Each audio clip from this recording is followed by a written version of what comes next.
नमस्कार दर्शक बंधु ओडिशा क्रेज चैनल आपन को पुणी स्वागत। आज वीडियो रही घर केउ दिगरे घंटा लगाइले शुभ होता है।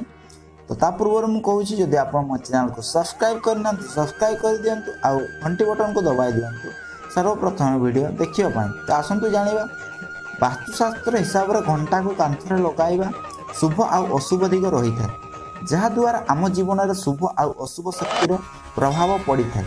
समस्त घर में छोट कि बड़ घंटा रही है, कांथरे आम यह एमती जगार लगाइले यह आमको भल लगे, किंतु वास्तुशास्त्र अनुसार घंटा लगाइबा स्थान शुभ आउ अशुभ दिग होता है। यह आम जीवन में बहुत दुख आनी दिए।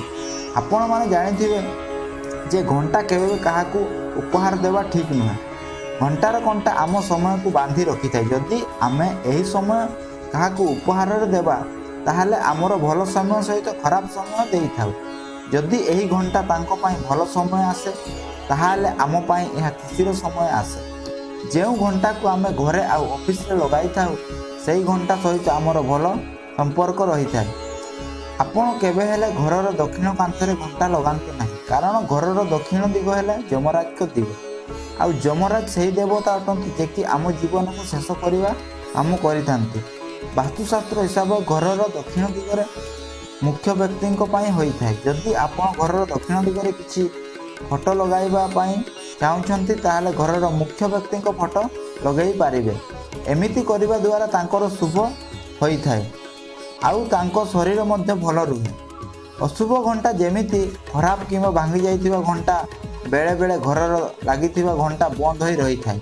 आउ आमे भी यह ध्यान दे न था, कारण आजिर दिन में यह साधारण कथा नुहे। जदि आमको टाइम देखिबार अच्छी ताहले आमे हाथ घंटा न देखी मोबाइल रे देखी था। एथिपाई बंद थिबा घंटा ऊपर आमर नजर आसे नहीं। वास्तुशास्त्र हिसाब से बंधा थिबा घंटा को घरे रखिले शुभ समय कम होता है आउ घरर अशांति आसे। यही घंटा को आमे ठीक करवा दरकार, नहले यह बाहर को कर दियंतु। घररू आउ घंटार समय सब ठीक रखा चेष्टा करंतु। वास्तुशास्त्र अनुसार पछर चलुवा घंटा को अशुभ कह जाए। घंटा को आम केउ दिगरे लगाइले भल रहिबो। वास्तुशास्त्र अनुसार घंटा को पूर्व दिग, पश्चिम दिग आ उत्तर दिग कांथरे लगांतु। यही दिगरे लगाइले घरे शुभ आउ आनंद आसे। तो आजिर वीडियो रे एतिकी, पुणी देखा नेक्स्ट वीडियो रे। हरिओम फ्रेंड्स।